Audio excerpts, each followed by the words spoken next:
all of you. How are you all? I hope you are very well.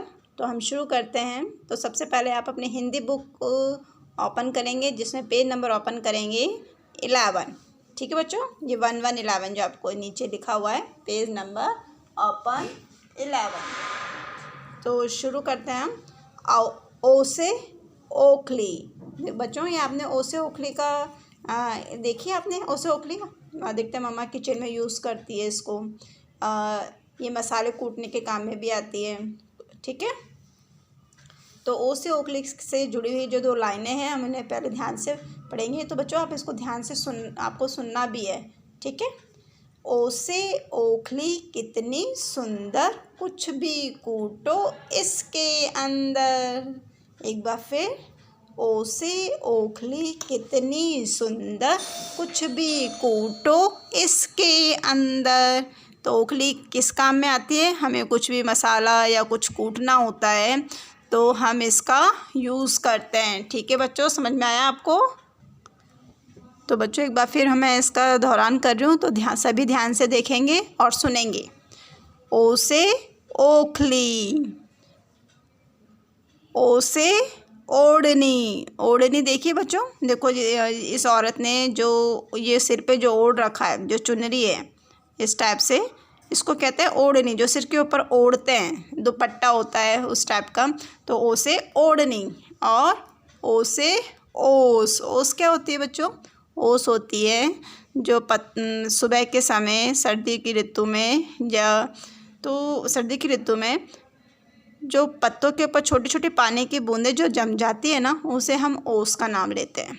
ठीक है, उसे हम बोलते हैं ओस।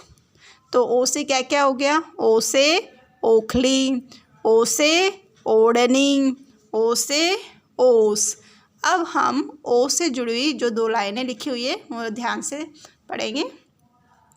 ओ से ओखली आए काम, खाए भात सभी मेहमान। ठीक है बच्चों, तो मैं एक बार और पढ़ रही हूँ, उसे ध्यान से सुनेंगे। ओ से ओखली आए काम, खाए भात सभी मेहमान।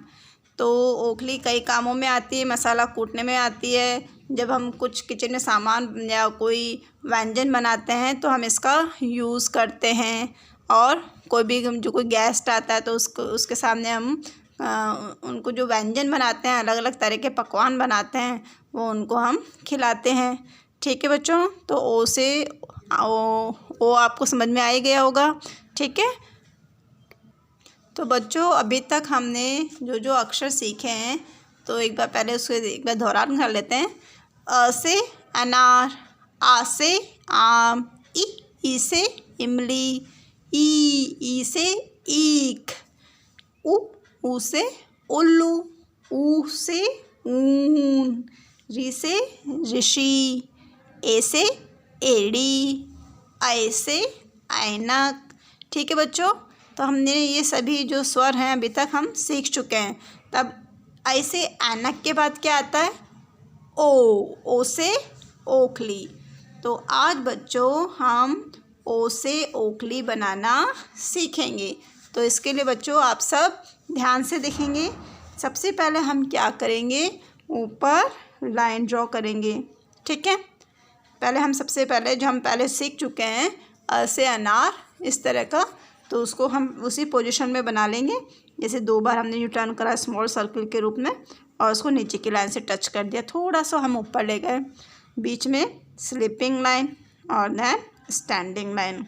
तो ऐसे अनार में तो हम 1 ही स्टैंडिंग लाइन बनाते हैं, और आ से आम में 2, और उसके ऊपर मात्रा लगा देंगे। तो ये क्या बन गया? ओ से ओखली। एक बार फिर देखेंगे बच्चों, पहले हमने ये ऐसे अनार बना दिया इस तरह से, ये, और फिर एक डंडा लगाया तो आ से आम, और इसके ऊपर हमने एक ये मात्रा लगा दी, तो बन गया ओ से ओखली। अब ओ से ओखली बनाते समय हमें ध्यान रखना है, ना तो बिल्कुल स्मॉल सा बनाना है ओ से ओखली।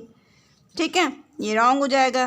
ना इतना बड़ा बनाना है कि लाइन से बाहर निकल जाए, इट्स मीन दैट कि ये भी रॉन्ग है। तो ओ से ओखली बनाते समय हमें ध्यान रखना है कि जो ये मात्रा है वो थोड़ी ऊपर की ओर बढ़नी चाहिए।